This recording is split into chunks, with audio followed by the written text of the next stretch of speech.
Hi అండి, అందరికీ నమస్కారం. Welcome to my YouTube channel. ఈ వీడియోలో విజయసాయిరెడ్డి గారు గుండెపోటు అని అన్నారండి. సో, ఆ వివరాలు అయితే ఈ వీడియోలో తెలుసుకుందాం. వీడియో అయితే ఎక్కడికైనా స్కిప్ చేయకుండా ఎండ్ వరకు అయితే చూసేయండి. వీడియో నచ్చినట్లయితే ఒక లైక్ చేయండి. ఇక వివరాలు చూసుకున్నట్లయితే ఏపీలో ఎన్నికల సమయం ఏపీలో ఎన్నికల సమయంలో కడప మాజీ ఎంపీ వివేకానందరెడ్డి హత్య కేసు మరోసారి తెర మీదకి వచ్చిందండి. సో, సరిగ్గా గత సార్వత్రిక ఎన్నికల ముందు వివేకానందరెడ్డి హత్య జరిగిందనే విషయం తెలిసిందే.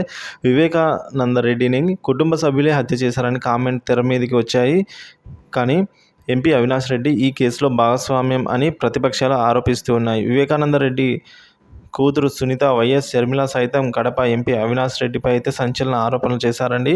వివేకానంద హత్య కేసులో ప్రధాన నిందితుడు అవినాష్ రెడ్డి అని, ఆయన్ను సీఎం జగన్ కాపాడుతున్నారంటూ Sunitha, YS Sharmila shocking comments అయితే చేశారు. తాజాగా వివేకానంద రెడ్డి మరణంపై వైసీపీ ఎంపీ విజయసాయిరెడ్డి గారు స్పందించారండి. ఓ యూట్యూబ్ ఛానల్కు ఇచ్చిన ఇంటర్వ్యూలో ఆయన మాట్లాడుతూ వివేకానందరెడ్డి గుండెపోటుతో మరణించారని మొదట వెల్లడించింది విజయసాయిరెడ్డే. ఆయన తాజాగా దీనిపై అయితే క్లారిటీ ఇవ్వడం జరిగిందండి. ఏమని అంటే, వివేకానందరెడ్డి చనిపోయారని నాకు ఆ రోజు ఉదయం ఓ విలేకరి కాల్ చేసి చెప్పారని విజయసాయిరెడ్డి తెలిపారు.